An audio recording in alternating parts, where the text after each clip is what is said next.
Olá, eu sou a Patrícia Vieira e esse é o IC Entrevista. Sejam bem-vindos. No programa de hoje, nós viemos aqui até o consultório da Ana Carolina Padilha, que é fisioterapeuta, especialista em cicatrização e reabilitação pós-cirúrgico. Tudo bem, Ana? Tudo ótimo. Obrigada pelo convite. Obrigada por nos receber. Então, hoje a gente vai conversar um pouquinho sobre pós-cirúrgico.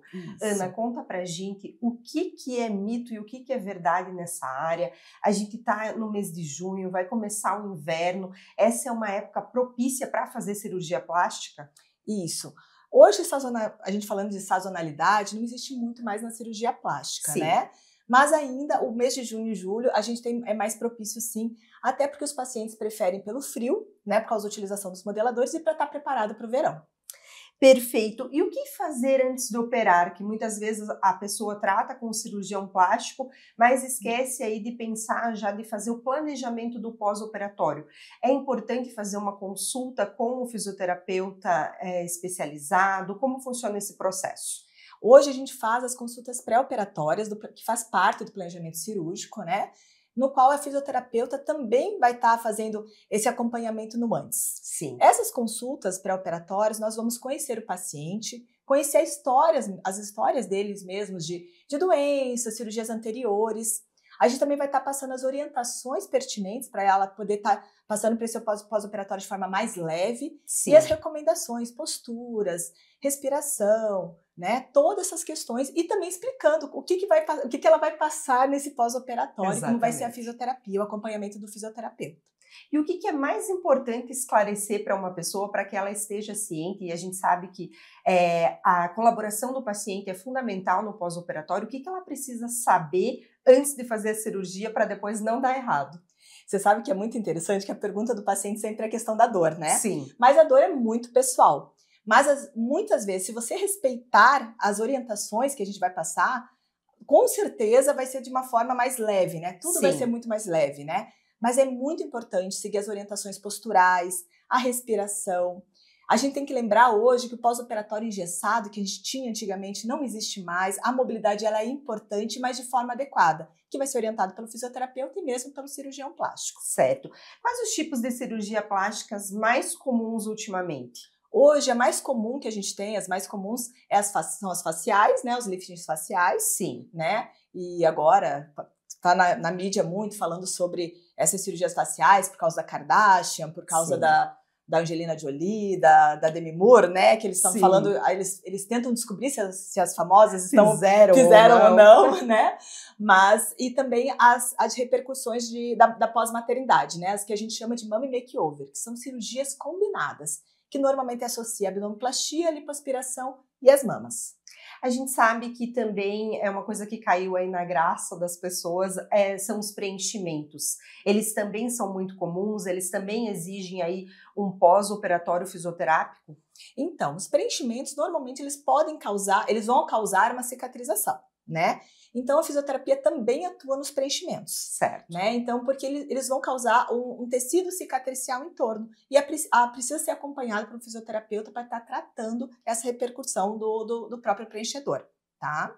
Como você falou, cada pessoa é uma pessoa, tem um tipo de dor, muitas vezes pode ter uma reação pós-operatória, ou até mesmo essa questão que a gente falou de não seguir certinho aí o protocolo, e quando a cirurgia dá errado, o que a pessoa deve ficar alerta, quais os sinais, de maneira geral, obviamente que cada tipo de cirurgia tem aí seu pós-operatório diferente, mas de maneira geral, o que o paciente deve ficar alerta para, assim, resolver a tempo de solucionar ali o problema e não ficar com uma sequela? Isso. Ótima pergunta, Patrícia. Quando a gente fala hoje em intercorrências ou complicações pós-cirúrgicas, o bom acompanhamento da equipe multidisciplinar dela, a fisioterapia, o cirurgião, o enfermeiro, vão estar todos de apoio com ela, né? Uma boa equipe. Quando você for escolher um cirurgião, né, e os profissionais que vão te cuidar no pós-operatório, o fisioterapeuta, no caso, estar sempre ciente de que tem que ser uma equipe que vai te apoiar até o final. Certo. Eu brinco com as minhas pacientes, eu vou de mão dadas com você até o final. Porque não é operar e tchau. E tchau, né? A gente tem que ter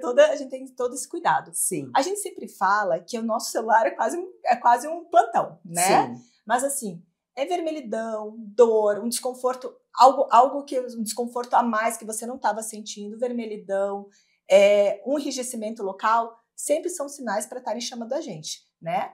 Mas mesmo as dúvidas também são pertinentes, porque às vezes uma dúvida simples pode não ser um sinal.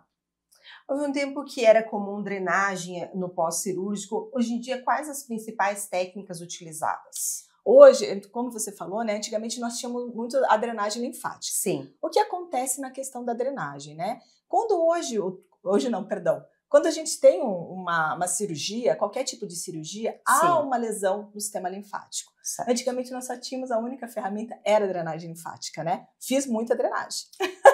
Trabalho, atuo há 21 anos e fiz muita drenagem. Sim. Mas hoje tem ferramentas muito mais atualizadas, certo. no qual a gente vai conduzir cicatrização. O foco da drenagem era inchaço. Sim. Né?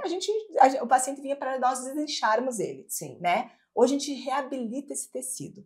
Se eu conduzo essa cicatrização, automaticamente eu vou ter uma resposta do desinchar mais rápida. Mas vou trabalhar fibrose, aderências, tensões sobre cicatrizes, reabilitar o movimento do paciente, porque não é só questão estética. A paciente tem que ter um ganho funcional também. Sim. Reabilitar o todo e não mais só o foco ali no inchaço. Exato. E as técnicas, hoje a gente tem a terapia mecanomoduladora, exercícios terapêuticos voltados para a cirurgia plástica, técnicas em fáscia, né, liberações de fáscia. Então, hoje tem um amplo técnicas e tratamentos para a gente poder estar utilizando. Né? A tecnologia nos ajudando aí. Nos ajudando aí. Temos até o laser de baixa intensidade para modular essa cicatrização também. E aquelas fitas coloridas, chamadas de taping, como funciona? Também são utilizadas no pós-cirúrgico? Isso, eles são utilizados nas primeiras horas pós-cirúrgicas. Nós vamos até o hospital e aplicamos esses tapings, né? Certo. Quais vantagens, quais benefícios você vai ter pelo taping?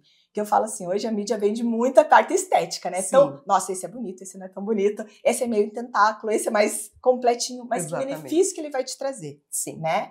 Ele reduz, que a gente chama de, eu falo assim, a parte estética, ele reduz a formação das manchas roxas, que a gente popularmente chama de hematomas, sim. Que para nós é equimoses, né? Mas para vocês são hematomas. Reduz o inchaço, sim. Né?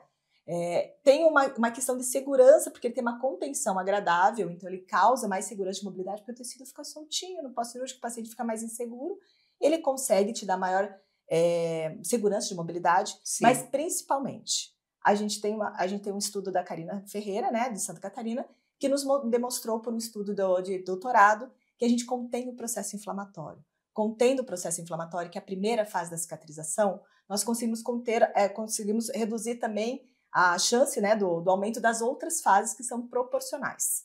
Então, se eu reduzo a fase inflamatória, eu tenho uma recuperação mais rápida. Perfeito. Você comentou que uma das principais dicas para quem quer fazer uma cirurgia plástica é procurar um bom profissional, uma boa equipe. Quais outras dicas você dá aí para as pessoas que estão querendo fazer sua cirurgia, às vezes é o sonho da vida? Que dica você dá? Principalmente respeitar as orientações que vão lhe ser passadas. Respeitando todas as orientações, tendo uma equipe boa, né? Como você mesmo falou, Patrícia, e respeitando as orientações, com certeza a tua cirurgia vai ser de sucesso. Tá certo, muito obrigada pela entrevista e sucesso. Obrigada, Patrícia. Obrigada a você. Se gostou da entrevista, curta. Se quer assistir outras entrevistas como essa, siga nosso canal. E se quer nos ajudar a fazer o IC, deixa aqui embaixo sugestões de temas para as próximas entrevistas. Obrigada, até a próxima. Tchau, tchau.